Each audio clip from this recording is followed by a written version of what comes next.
গত 28 এবং 29 তারিখ সারা দেশব্যাপী যারা ভোটার মহিলা কর্মী আছে তাদেরকে তারা আঘাত করেছে। আমাদের ঢাকা 4 আসনের মহিলা নেত্রীকে রামদা দিয়ে কুপিয়ে আঘাত করে আহত করেছেন।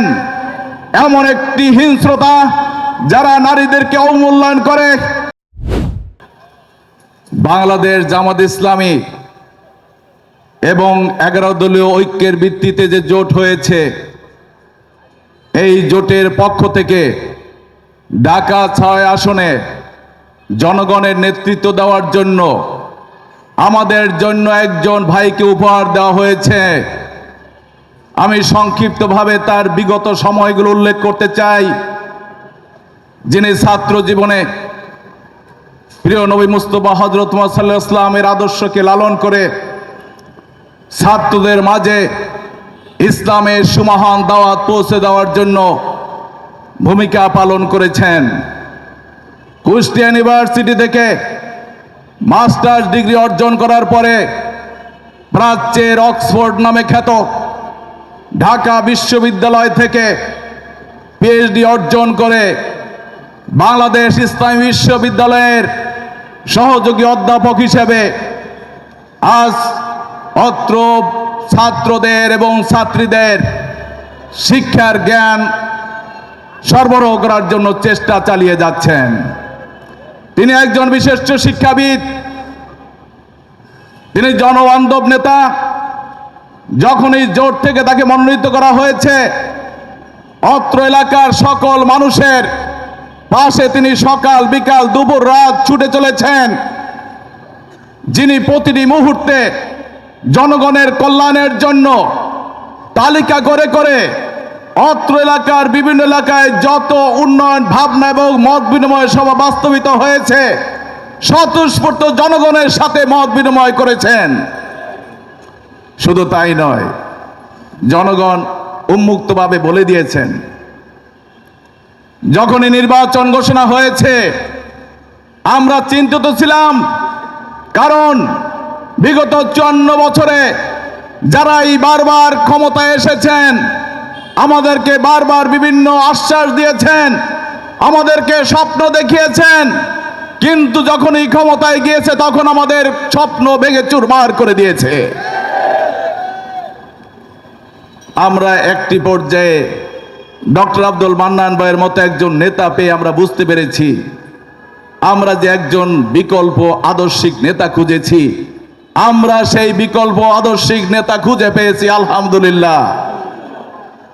সম্মানিত উপস্থিতি, ছাত্র জীবন শেষ হওয়ার পর বিগত 15.5 বছর যখন স্বৈরাচার সরকার এদেশের মানুষের অধিকার হরণ করে তিনটি ভোটবিহীন নির্বাচন বাস্তবায়ন করে, তখন ডক্টর আব্দুল মান্নান ভাইয়ের নেতৃত্বে এই ঢাকার রাজধানীতে অলি গলিতে জনগণের অধিকার প্রতিষ্ঠিত করার জন্য রাজপথে ভূমিকা পালন করার নেতা হচ্ছে ডক্টর আব্দুল মান্নান।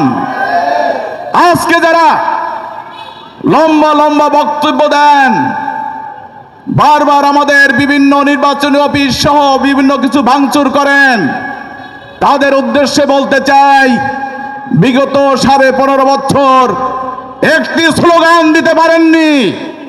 আর এখন যারা জুলাই আন্দোলনে আপনাদেরকে বাক স্বাধীনতা ফিরিয়ে দিয়েছে, আজকে তাদেরকেই আপনারা কিভাবে নির্মূল করবেন সেজন্য ষড়যন্ত্রে মেতে উঠেছেন। জুলাই আন্দোলনে ডক্টর মান্নান ভাই সম্মুখ যোদ্ধা হিসেবে ভূমিকা পালন করেছেন। ছাত্র ছাত্রী এবং জনতাকে সাথে নিয়ে সেদিন রাজপথে আমাদের সবাই মিলে ভূমিকা পালন করেছেন। অথচ তাদেরকে আমরা রাজপথে তো পাইনি। আবার এও বলতে শুনেছি ছাত্রদের আন্দোলনের সাথে আমরা নেই, ছাত্রদের আন্দোলনের সাথে আপনারা নেই। অথচ ছাত্ররা আন্দোলন করে জীবন দিয়ে, রক্ত দিয়ে, শহীদ হয়ে, পঙ্গুত্ব বরণ করে আজকে যে বাক স্বাধীনতা এনে দিয়েছেন, সেই বাক স্বাধীনতা পেয়ে আজকে আমরা বিভিন্ন ধরনের অশ্লীল বাক্য, বিভিন্ন ধরনের আপত্তিকর বাক্য এবং হুমকি দুমকি দিয়ে চলছেন। একটি বৈষম্যমুক্ত সমাজ প্রতিষ্ঠিত করার জন্য সেদিন ছাত্ররা জীবন দিয়েছিলেন। অতএব আর কোনো হুমকি দামকি দেওয়ার ব্যাপারে দুঃসাহস করবেন না। এলাকার মানুষ বুঝে গিয়েছে কারা এই বাংলাদেশের জন্য কল্যাণকর আর কারা এই বাংলাদেশের জন্য অকল্যাণকর। এলাকার মানুষ কিন্তু এখন ভালো মন্দ বুঝে আগের মতো মানুষকে বোকা বানানোর সেই ধোঁকা দেওয়ার জন্য যতই আপনারা নাটক সাজান, এই নাটক কিন্তু জনগণ বিশ্বাস করে না। সম্মানিত উপস্থিতি, গত 28 তারিখ শেরপুর 3 আসনের আমাদের প্রিয় ভাই মাওলানা রেজাউল করিমকে অতর্কিত হামলা চালিয়ে শহীদ করা হয়েছে। আরো 3 জন ভাই এখনো চিকিৎসাধীন রয়েছেন। গত 29 তারিখ, গত 28 এবং 29 তারিখ সারা দেশব্যাপী যারা ভোটার মহিলা কর্মী আছে তাদেরকে তারা আঘাত করেছে। আমাদের ঢাকা 4 আসনের মহিলা নেত্রীকে রামদা দিয়ে কুপিয়ে আঘাত করে আহত করেছেন। এমন একটি হিংস্রতা, যারা নারীদেরকে অবমূল্যায়ন করে, যারা অসম্মান করে, যারা অপদস্থ করে, যারা হেনস্থা করে, যারা নারী বিদ্বেষী, যারা হিংস্র, তাদেরকে জনগণ আর ভোট দিবে না। জনগণ ভোট দিবে আগামী 12ই ফেব্রুয়ারি 11 দলীয় জোটের পক্ষ থেকে মনোনীত প্রার্থী ডক্টর আব্দুল মান্নান ভাইকে। 11 দলীয় জোট আপনাদেরকে যে আদর্শিক নেতা উপহার দিয়েছেন, এই নেতাকে কি আগামী 12ই ফেব্রুয়ারি নির্বাচনে বিজয়ী করতে পারবেন ইনশাআল্লাহ? সম্মানিত উপস্থিতি, আমাদের এই অঞ্চলের জন্য সৌভাগ্য, আমরা একজন সৎ, দক্ষ, যোগ্য একজন নেতা পেয়েছি। এই নেতা আমাদের এলাকায় কিন্তু অলরেডি আপনাদের ঘোষণা দিয়েছেন, তিনি এমপি হিসেবে নয়, জনগণের সেবক হিসেবে ভূমিকা পালন করবেন। যদি আপনার বক্তব্য সংসদে শুনতে চান, যদি আপনার প্রত্যাশা সংসদে বাস্তবায়ন চান, যদি আপনার আকাঙ্ক্ষা পূরণ করতে চান, তাহলে যিনি সেবক হিসেবে ভূমিকা পালন করবেন, তাই সেই নেতৃত্বকেই আমরা সবাই বেছে নিয়ে ভোট দিয়ে বিজয় অর্জন করবো ইনশাআল্লাহ।